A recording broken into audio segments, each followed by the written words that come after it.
राधे राधे दोस्तों, जय श्री कृष्ण। तो आइए श्रवण करते हैं संतोषी माता व्रत कथा। एक बुढ़िया थी जिसके 7 बेटे थे। उनमें से 6 कमाते थे और एक निकम्मा था। वह बुढ़िया उन 6 को अच्छी रसोई बनाकर प्रेम पूर्वक खिला देती। 7वें को बचा कुचा जूठन खिलाती थी, परंतु वह भोला था, अतः मन में कुछ भी विचार नहीं रखता था। एक दिन वह अपनी पत्नी से बोला, देखो मेरी माता मुझे कितना प्रेम है। उन्होंने कहा, वह तुम्हें सभी की जूठन खिलाती है, फिर भी तुम ऐसा कहते हो। चाहे तो तुम समय आने पर देख लेना। एक दिन बहुत बड़ा त्योहार आया। बुढ़िया ने 7 प्रकार के सुभोजन और चूरमे के लड्डू बनाए। 7वां लड़का यह बात जांचने के लिए सीखने का बहाना करके पतला कपड़ा ओढ़कर सो गया और देखने लगा। माँ ने उनको बहुत अच्छे आसनों पर बिठाया और 7 प्रकार के भोजन और लड्डू परोसे। वह उन्हें बड़े प्रेम से खिला रही है।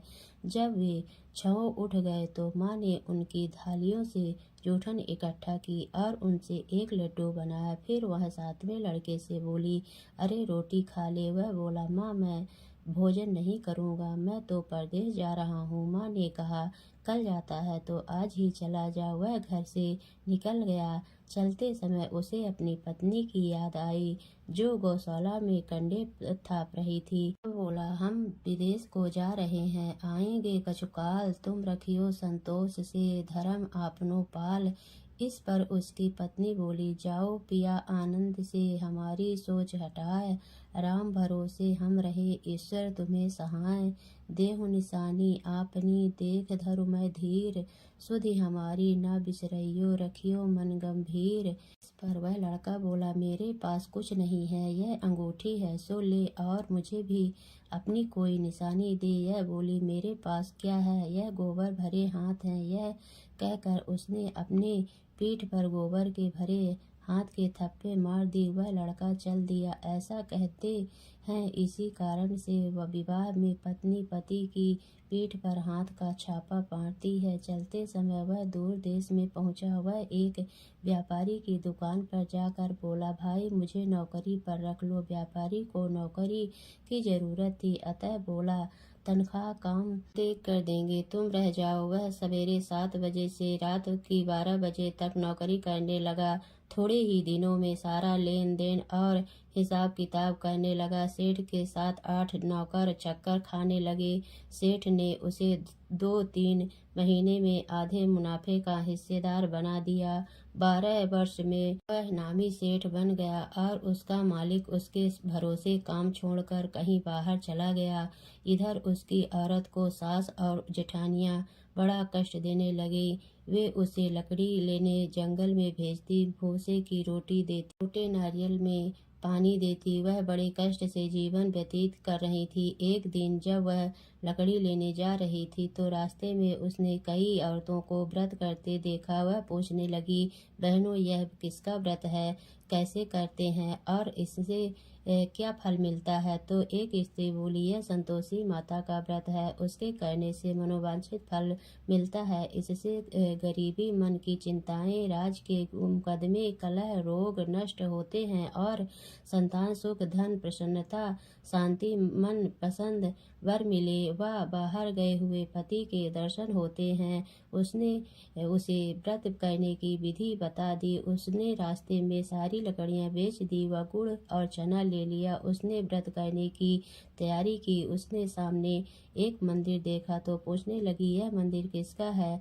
वह कहने लगी, यह संतोषी माता का मंदिर है। वह मंदिर में गई और माता के चरणों में लौटने लगी। वह दुखी होकर विनती करने लगी, माँ मैं अज्ञानी हूँ, मैं बहुत दुखी हूँ, मैं तुम्हारी शरण में हूँ, मेरा दुख दूर करो। माता को दया आ गई। एक शुक्रवार को उसके पति का पत्र आया और अगले शुक्रवार को पति का भेजा हुआ धन मिला। अब वे तो जेठ जेठानी और सास नाक सिकोड़ने लगे कहने लगे, खातिर बढ़ेगी, यह बुलाने पर भी नहीं बोलेगी। यह बोली, मंत्र और तंत्र आवे तो सभी को अच्छा है। उसकी आंखों में आंसू आ गए। वह मंदिर में गई और माता के चरणों में गिर कर बोली, हे माँ, मैंने तुमसे पैसा कब मांगा था? मुझे तो अपना सुहाग चाहिए। मैं तो अपने स्वामी के दर्शन और सेवा करना मांगती हूँ। तब माता ने प्रसन्न होकर कहा, जा बेटी, तेरा पति आवेगा। वह बड़ी प्रसन्नता से घर गई और घर का काम काज करने लगी। उधर संतोषी माता ने उसके पति को स्वप्न में घर जाने और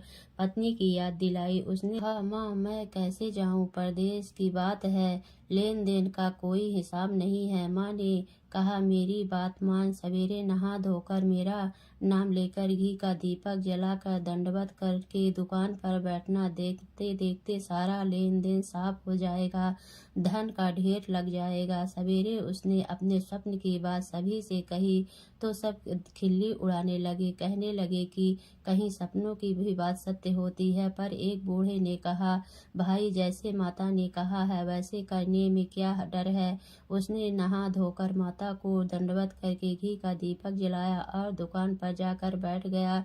थोड़ी ही देर में सारा लेन देन साफ हो गया, सारा माल बिक गया और धन का ढेर लग गया। वह प्रसन्न हुआ और घर के लिए गहने और सामान वगैरह खरीदने लगा। वह जल्द ही घर को रवाना हो गया। इधर बेचारी उसकी पत्नी रोज लकड़ियां लेने जाती और रोज संतोषी माता की सेवा करती। उसने माता से पूछा, हे माँ, यह धूल कैसी उड़ रही है? माता ने कहा, तेरा पति आ रहा है, तू लकड़ियों के 3 बोझ बना ले। एक नदी के किनारे रख, एक यहाँ रख और एक तीसरा अपने सिर पर रख ले। तेरे पति के दिल में उस लकड़ी के गट्ठे को देखकर मोह पैदा होगा। जब वह यहाँ रुक कर नाश्ता पानी करके घर जाएगा, तब तू लकड़ियाँ उठाकर घर जाना और चौक के बीच में गट्ठा डालकर जोर जोर से 3 आवाजें लगाना। सासू जी, लकड़ियों का गट्ठा लो, भूसे की रोटी दो और नारियल के खोपड़े में पानी दो। आज मेहमान कौन आया है? इसने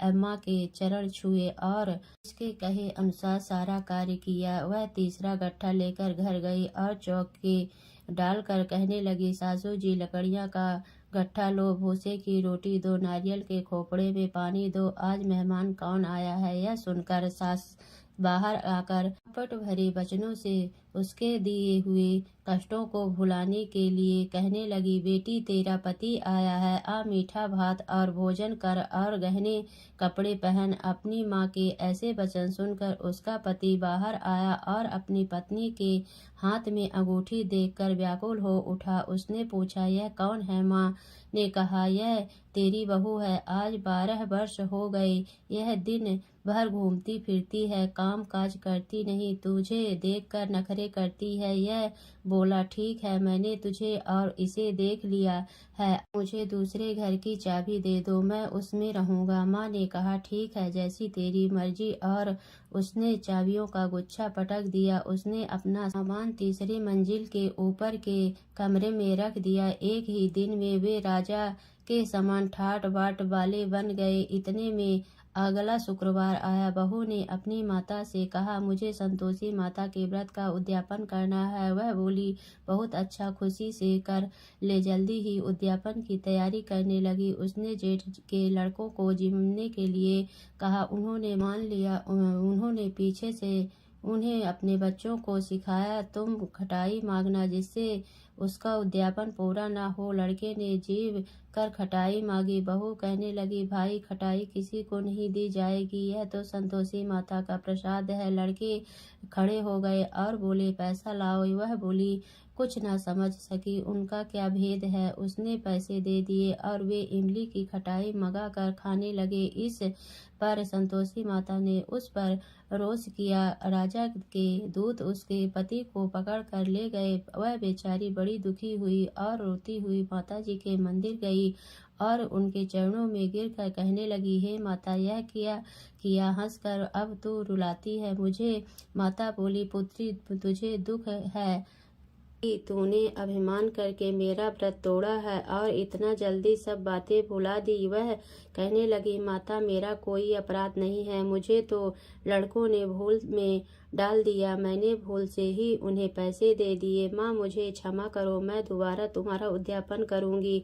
माता बोली, जा, तेरा पति रास्ते में आता हुआ मिलेगा। उसे रास्ते में उसका पति मिला। उसने पर कहा कि मुझे राजा ने मुझे बुलाया था, उससे मिलने गया था। कुछ ही दिन बाद फिर शुक्रवार आया। वह दोबारा पति की आज्ञा से उद्यापन करने लगी। उसने फिर जेठ के लड़कों को बुलवा दिया। जेठानी ने फिर वही बात खा दी। लड़के भोजन के बाद फिर खटाई मांगने लगे। उसने कहा, खटाई कुछ भी नहीं मिलेगी, आना हो तो आओ। यह कहकर वह ब्राह्मणों के लड़कों को लाकर भोजन कराने लगी। यथाशक्ति उसने उन्हें दक्षिणा दी। संतोषी माता उस पर बड़ी प्रसन्न हुई। माता की कृपा से 9वें मास में उसके एक चंद्रमा के समान सुंदर पुत्र हुआ। अपने पुत्र को लेकर वह रोजाना मंदिर जाने लगी। एक दिन संतोषी माता ने सोचा कि यह रोज यहाँ आती है, आज मैं इसके घर चलूं, इसका सासरा देख आऊं। सोचकर उसने एक भयानक रूप बनाया। गुड़ व चने से सना मुख, ऊपर को सूंड के समान होंठ, जिन पर मक्खियां भिनभिना रही थी। इसी सूरत में वह उसके घर गई। देहली में पांव रखते ही उसकी सास बोली, देखो कोई डायन आ रही है, उसने भगाओ नहीं तो खा जाएगी। लड़के भगाकर खिड़की बंद करने लगे। 7वें लड़के की बहू खिड़की से सब देख रही थी। वह वहीं से चिल्लाने लगी, आज मेरी माता मेरे घर आई है। यह कहकर उसने बच्चे को दूध पीने से हटाकर इतने में सास बोली, पगली किसे देखकर उतावली हुई है, बच्चे को फटक दिया। इतने में संतोषी माता के प्रताप से वहाँ लड़के ही लड़के नजर आने लगे। बहू बोली, सासू जी, मैं जिसका व्रत करती हूँ यह वो ही माता संतोषी है। यह कहकर उसने सारी खिड़कियां खोल दी। सबने संतोषी माता के चरण पकड़ लिए और विनती कर कहने लगे, हे माता, हम मूर्ख हैं, ज्ञानी हैं, पापिनी हैं, तुम्हारे व्रत की विधि हम नहीं जानती। तुम्हारा व्रत भंग कर हमने बहुत बड़ा अपराध किया है। हे जगत जननी, हे माता, आप हमारा अपराध क्षमा करें। इस पर माता उन पर प्रसन्न हुई। बहू को जैसा फल दिया वैसे सबको देना है। माँ सबका कल्याण करना। तो बोलिए संतोषी माता की जय।